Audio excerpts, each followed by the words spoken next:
नमस्कार दोस्तों गुजरात के जूनागढ़ के पास एक छोटे से गांव चोरवाड़ के एक साधारण शिक्षक के घर में धीरूभाई अंबानी का जन्म 28 दिसंबर साल 1932 में हुआ था। उनकी माता जमुनाबेन एक घरेलू महिला थी और उनके पिता गोवर्धन भाई अंबानी एक साधारण टीचर थे, जिनके लिए अपने इतने बड़े परिवार का लालन पालन करना काफी चुनौतीपूर्ण था।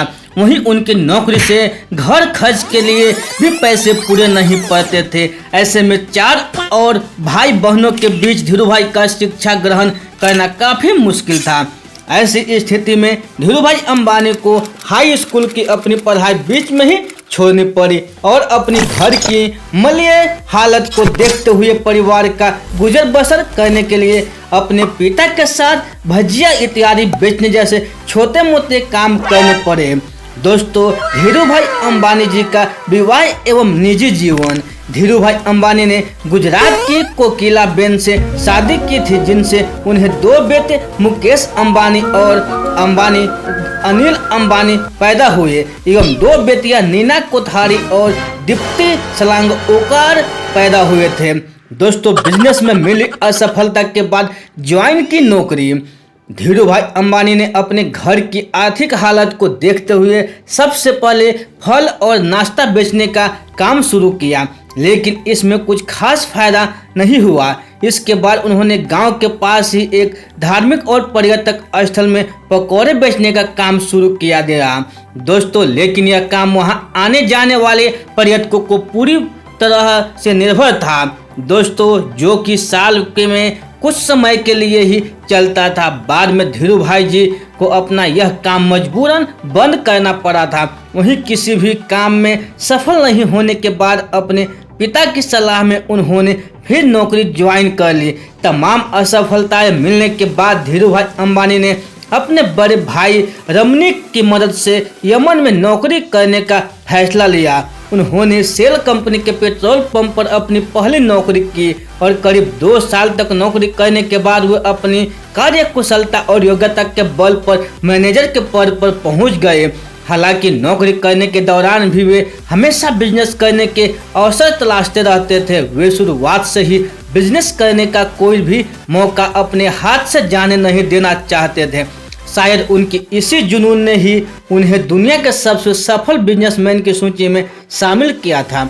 वहीं धीरूभाई अंबानी के बिजनेस के प्रति उनका रुझान का अंदाजा उनके जीवन में घटिया इस घटना से लगाया जा सकता है कि जब वे सेल कंपनी के पेट्रोल पंप पर 300 रुपये प्रति माह के हिसाब से नौकरी करते थे, उसी दौरान वहां काम करने वाले कर्मचारियों को चाय महज 25 पैसे मिलती थी। लेकिन धीरूभाई वो 25 पैसे का चाय न खरीदकर एक बड़े रेस्टोरेंट में 1 रुपये की चाय पीने जाते थे।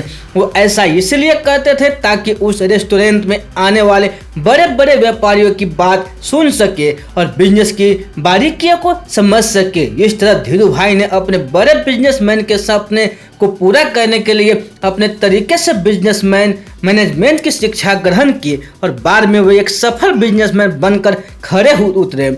इसके अलावा धीरूभाई अंबानी के अंदर बड़े बिजनेसमैन बनने की योग्यता का अंदाजा इस बात से भी लगाया जा सकता है कि उन्होंने यमन में प्रचलित चांदी के सिक्कों की गलाई लंदन की एक कंपनी में करनी यह जानकर शुरू कर दी कि सिक्कों की यह चांदी का मूल्य सिक्कों के मूल्य से अधिक है। दोस्तों, रिलायंस कंपनी की शुरुआत। आपको बता दें कि जब धीरूभाई अंबानी यमन में रह रहे थे, उसके कुछ समय बाद यमन में आज़ादी के लिए आंदोलन शुरू हो गए थे, जिसकी वजह से वहां रह रहे भारतीय के लिए व्यापार के सारे दरवाजे बंद कर दिए गए थे। जिसके बाद धीरूभाई अंबानी को साल 1962 में यमन से भारत लौटने पड़ा। ये दौर धीरूभाई अंबानी जी के जीवन का वो दौर था। उनके पास न तो नौकरी थी और न ही कोई कारोबार की शुरुआत करने के लिए पूंजी। ऐसे में उन्होंने अपने चचेरे भाई चंपक लाल दमानी के साथ मिलकर पॉलिस्टर धागे और मसालों के आयात निर्यात का काम शुरू किया।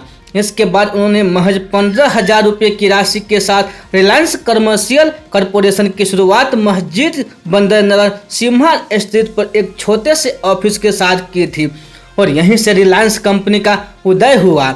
वहीं उस समय धीरू भाई अंबानी और उनका परिवार भुवनेश्वर स्थित जय हिंद एस्टेट में एक छोटे से अपार्टमेंट में रहते थे।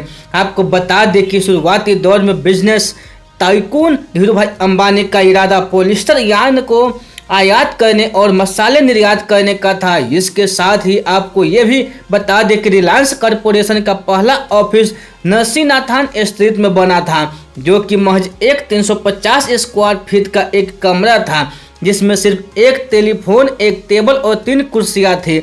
दोस्तों शुरू में उनके पास सिर्फ 2 सह कर्मचारी थे और उनके काम में उनकी मदद करते थे।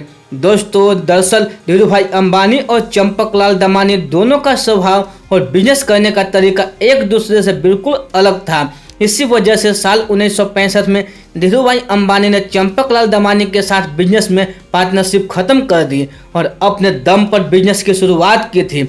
दरअसल चंपकलाल दमानी एक सतर्क व्यापारी थे और उन्हें सूत बनाने के माल में कोई रुचि नहीं थी, जबकि धीरू भाई अंबानी को रिस्क उठाने वाला व्यापारी माना जाता था।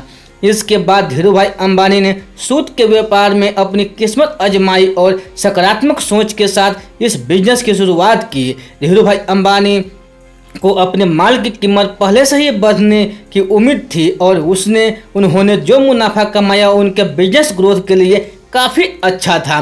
दोस्तों ये बायोग्राफी आप लोगों को अच्छी लगी हो तो अपने दोस्तों के साथ ज़रूर शेयर कीजिएगा और ऐसे ही बायोग्राफी सुनने के लिए इस चैनल को ज़रूर सब्सक्राइब कीजिएगा। तो फिर मिलते हैं ऐसे ही अगले बायोग्राफी में। तब तक के लिए आप खुश रहिए, सुरक्षित रहिए और अपने सेहत को अच्छी तरह से ध्यान रखें और अपने परिवार से मिलजुल कर रहिए। दोस्तों आप लोगों को बहुमूल्य समय देने के लिए हमारे दिल से आप लोगों को बहुत बहुत धन्यवाद।